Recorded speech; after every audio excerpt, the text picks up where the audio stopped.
Welcome to our channel. నేను మీ లక్ష్మణ్. ప్రస్తుతం మనతో పాటు ఉన్నారు ప్రముఖ రియల్ ఎస్టేట్ ఎక్స్పర్ట్ ధనలక్ష్మి గారు. సో హైదరాబాద్ రియల్ ఎస్టేట్తో పాటు అసలు ఓపెన్ ప్లాట్ బిజినెస్ ఏ విధంగా ఉంది మనతో పాటు చర్చించడానికి మన ముందు ఉన్నారు. ఆమెతో కూడా మాట్లాడి మరిన్ని విశేషాలు తెలుసుకుందాం. నమస్తే మేడం. నమస్తే. ఎలా ఉన్నారు? సూపర్. ఏంటి హైదరాబాద్ ఏం జరుగుతుంది అసలు మొత్తం మీద? ఏదన్నా కదలికలు కదిలాయా లేకుంటే అంటే రీసెంట్గా ముఖ్యమంత్రి గారు 4th సిటీ శంకుస్థాపన చేశారు. అంటే అనౌన్స్ చేసిన 12 నెలల తర్వాత శంకుస్థాపన చేశారు. ఇది ఎప్పటికి పూర్తవుద్ది అని చెప్పి కూడా చాలామంది కొన్ని అనుమానాలు ఉన్నాయి. ఎందుకంటే దాదాపు 2 years అయిపోయింది. నెక్స్ట్ ఇంకా 2 years తర్వాత ఎలక్షన్ మోడ్లోకి వెళ్ళిపోతారంతా. మరి ఇప్పుడు అక్కడ ఇన్వెస్ట్ చేయొచ్చా లేదా, రేపు మళ్ళీ ఏదైనా చేంజెస్ జరిగితే ఏదైనా మార్పులు జరిగే అవకాశం ఉందా, ఇలా ఒకటేంటి మొత్తం ఒక కన్ఫ్యూజ్ వాతావరణం అయితే నడుస్తుంది వాస్తవంగా గ్రౌండ్ లెవెల్లో. సో మీరు దాదాపు ఒక 15-16 సంవత్సరాల నుంచి ఆ ఏరియా మీద మంచి గ్రిప్ ఉంది. మీరు ఇచ్చే సలహా ఏంటి మేడం అంటే ఇప్పుడు ఇన్వెస్ట్ చేసే వాళ్ళకి? అంటే అనౌన్స్ చేసి 1 year అయిందంటే అండి, ఈ 1 yearలో దానికి సంబంధించిన ప్లాన్ ఆఫ్ యాక్షన్ ఏదైనా ఒక బిజినెస్ని కానీ ఒక సిస్టమ్ని కానీ ఎస్టాబ్లిష్ చేయాలంటే ముందు ఆలోచన అనేది చాలా ఇంపార్టెంట్. ఆలోచన ప్లానింగ్ కంప్లీట్ అయినాక అనౌన్స్మెంట్స్ అవుతాయి. మనం ఏదైనా కంపెనీ మన దగ్గరకు వచ్చిందన్నా కూడా వాళ్ళు అనౌన్స్ చేసే రోజునే మేము ఇన్ని కోట్లు ఇన్వెస్ట్ చేస్తున్నాము, ఇంతమంది ఎంప్లాయ్మెంట్ ఇస్తున్నాము, ఇంత ప్రోడక్ట్ బయటకు తీస్తున్నాము అనేది ఆ రోజే మనకు అనౌన్స్ చేస్తారు. మరి అట్లనే 4th సిటీ ఈలోపు దేన్ని ప్రాతిపదికగా ఏ దేశంలో ఉన్న ఒక టాప్ టౌన్స్ మనం వెళ్ళి వచ్చి చెప్పుకుంటుంటామో అలాంటి టౌన్స్ని అలాంటి సిటీస్ని తీసుకుని దాన్ని బట్టి 4th సిటీని మనం రోడ్స్ కానివ్వండి, డెవలప్మెంట్స్ కానివ్వండి, ఇన్ఫ్రాస్ట్రక్చర్ మొత్తం కూడా ఎలా డెవలప్ చేయాలనే ప్లానింగ్ తోటి మనకు క్లియర్గా పిక్చర్ తోటి రిలీజ్ చేశారు. అది ముఖ్యమంత్రి గారు కూడా అన్నారు ఒక మాట, అపోహాలు సృష్టిస్తూ ఉంటారు, ఇవన్నీ నమ్మొద్దు, మాకైతే పక్కా విజన్ అయితే ఉంది దాని మీద. సో హైటెక్ సిటీ ఆ రోజు చంద్రబాబు నాయుడు గారు నిర్మించారు.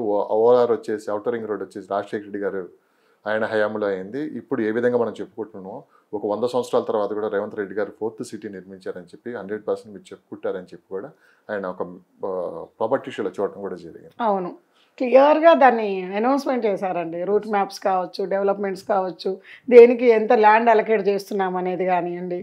మనకు ఈ డెవలప్మెంట్స్ ఈ 2 yearsలో వాళ్ళు ఎంతవరకు చేయగలుగుతారో, ఎందుకంటే ఆల్రెడీ వర్క్లు స్టార్ట్ అయిపోయినాయి అనే సూచన సంకేతమే కదా మనకు. వర్క్లు స్టార్ట్ అయిపోతే ఆల్రెడీ మూమెంట్ అందుకుంటుంది. మనకి రోడ్స్, కరెంటు, వాటరు, అక్కడ సంబంధించిన కంపెనీస్ ఈ 2 సంవత్సరాలలో ఇంతవరకు వాళ్ళు రోలప్ చేయగలిగినా కూడా నెక్స్ట్ కంటిన్యూ ఎవరు వచ్చినా కూడా దాన్ని డెవలప్ చేయాల్సిందే. ఇప్పుడు అట్లా అంటే చంద్రబాబు నాయుడు గారు కంటిన్యూ చేసిన హైటెక్ సిటీ డెవలప్మెంట్స్, మొన్న కేటీఆర్ గారు కూడా ఐటీకి సంబంధించిన మినిస్టర్ కాబట్టి ఆ లొకేషన్లో కూర్చొని డెవలప్ చేశారు.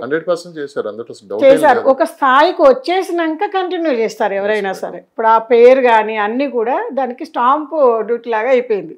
ఆ స్టాంప్ పడిపోతే ఖచ్చితంగా అక్కడే డెవలప్మెంట్ ఉన్నప్పుడు, అక్కడే గ్రోత్ ఉన్నప్పుడు అక్కడే డెవలప్మెంట్ చేయాలి. ఇప్పుడు మనకి కూడా రోడ్ కనెక్టివిటీస్ చాలా బాగున్నాయండి. ఎయిర్పోర్ట్ కనెక్టివిటీ ఇప్పుడు మన అమరావతిలో మళ్ళీ ఒక ఎయిర్పోర్ట్ అని ఆలోచిస్తున్నారు. మరి మనకు ఇక్కడ 4th సిటీకి నియర్ బై దగ్గరలో ఎయిర్పోర్ట్ ఉంది కాబట్టి ఎయిర్పోర్ట్కు దగ్గరలో అంత ల్యాండ్ బ్యాంకు మనకి ఉన్న ఏకైక ఏరియా అంటాను నేను. ఎందుకంటే ఇటు యాదాద్రి వైపు వెళ్తే ఆల్మోస్ట్ రీజనల్ రింగ్ రోడ్ వరకు కూడా మనకు ట్రాన్సాక్షన్స్ అయిపోయినాయి ల్యాండ్స్.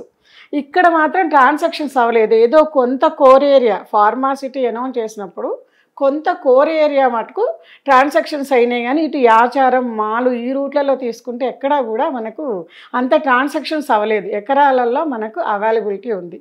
ఎఫర్టబుల్ ప్రైజెస్లో ఇప్పుడు కొనుక్కునే వాళ్ళకు ప్లాట్స్ అందుబాటులో ఉన్నాయి. హైటెక్ సిటీ అనగానే మనకు ముందుగా గుర్తొచ్చేది రౌండ్ బిల్డింగ్. ఇప్పటికి కూడా ఈ రోజు కూడా. సో కానీ ఆ రోజు అంటే బేసిక్గా మన మైండ్ అలా ఫిక్స్ అయిపోయింది హైటెక్ సిటీ. కానీ ఆ రోజు మనకి గచ్చిబౌలి, సైబరాబాద్ సిటీలో చాలా డెవలప్ అయినాయి. అంటే అటు సైడ్ ఇన్వెస్ట్ చేసుకున్న వాళ్ళకి ఇక్కడ మనకి ఫార్మాసిటీ మనకి 4th సిటీ అనగానే ఆ 4th సిటీ అనే కనపడుతుంది. కానీ అసలు ఆ చుట్టుపక్కల ఎన్ని కిలోమీటర్ల వరకు మనం వెళ్ళి ఇన్వెస్ట్ చేయొచ్చు, ఫ్యూచర్ గ్రోత్ ఎలా ఉంటుంది అక్కడ, ఇప్పుడు అసలు మార్కెట్ ప్రైస్ ఎలా ఉంది అని చెప్పి చాలామంది అడుగుతూ ఉన్నారు. దీనికి మీరు ఇచ్చే సలహా? మనకి వచ్చేసండి ఏదైనా సరే ఒక సెంటర్ పాయింట్ తీసుకుంటే, మనకి హైటెక్ సిటీ సెంటర్ పాయింట్ తీసుకుంటే చుట్టుపక్కల 25 kilometers వరకు కూడా మనకి హ్యూజ్ డెవలప్మెంట్స్ రెసిడెన్షియల్గా కానివ్వండి, కంపెనీస్ పరంగా కానివ్వండి, ఆల్రెడీ ఫుల్లీ డెవలప్మెంట్ జోన్లోకి వచ్చేసింది. అట్లనే 4th సిటీ సెంటర్ పాయింట్ తీసుకుంటే చుట్టుపక్కల 20-25 కిలోమీటర్స్ వరకు అక్కడ రాబోతున్న ఎంప్లాయ్మెంట్, ఎందుకంటే కంపెనీస్ అనౌన్స్మెంట్స్ ఉన్నాయి అక్కడ మేజర్గా బయట ఎక్కడ కూడా అంత పెద్ద ఒకటే దగ్గర కంపెనీస్ అనౌన్స్ చేసింది లేదు. మనకి ఫస్ట్ టైం చూస్తున్నాం. ఓన్లీ హైటెక్ సిటీ ఐటీ క్యారిడారే, కానీ అక్కడ ఫార్మా దగ్గర నుంచి స్పోర్ట్స్ దగ్గర నుంచి ఇప్పుడు అడ్వాన్స్ టెక్నాలజీ సెక్టార్ నుంచి ప్రతి ఒక్క సెక్టార్ అక్కడ అనౌన్స్ చేస్తున్నారు. కాబట్టి మనకు హైటెక్ సిటీ కన్నా కూడా ఎక్కువ అక్కడ ఎంప్లాయ్మెంట్ జనరేట్ అవ్వడానికి, ఆక్యుపెన్సీ పెరగడానికి స్కోప్ ఉంది. కాబట్టి 20-25 కిలోమీటర్స్ వరకు కూడా డెవలప్ అవుతుందండి. బెస్ట్ లొకేషన్స్ అంటే మనకు 4th సిటీని ఆనుకొని ఒక 2-3 కిలోమీటర్స్ ఇప్పుడు స్టార్ట్ అయిపోయింది. మనకు ఎట్లా అంటే శ్రీశైలం రోడ్లో ఇప్పుడు 10 కిలోమీటర్స్ వరకు 200 ఫీట్ రోడ్ వేశారు. ఆల్మోస్ట్ ఆ రోడ్ అంతా ట్రాన్సాక్షన్స్ అయినాయి. కానీ అక్కడి నుంచి స్టార్ట్ అయితే ఇటు యాచారం కానివ్వండి, అటు మాల్ కానివ్వండి, ఇటువైపు ట్రాన్సాక్షన్స్ అవ్వలేదు. అటు ఎకరాలలో ఉంది.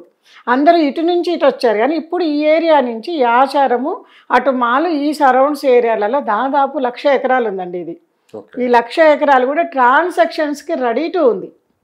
కాబట్టి ఈ లొకేషన్స్లో ఇన్వెస్ట్ చేసుకుంటే మనకు లీస్ట్ ప్రైజెస్ వచ్చేసి 13,000, 14,000 నుంచి స్టార్ట్ అయ్యి డైరెక్ట్గా ఇప్పుడు మెయిన్ రోడ్స్ వచ్చే లొకేషన్ తీసుకుంటే 15-20 వరకు అవైలబిలిటీ ఉన్నాయండి. ఇది మిడిల్ క్లాస్ పర్సన్ కూడా, మనం ఇప్పటిదాకా హైదరాబాద్లో ఒక మిడిల్ క్లాస్ పర్సన్ ఒక టాప్ ఏరియాలో ఇన్వెస్ట్ చేసే పరిస్థితి లేదు అనుకున్నాం.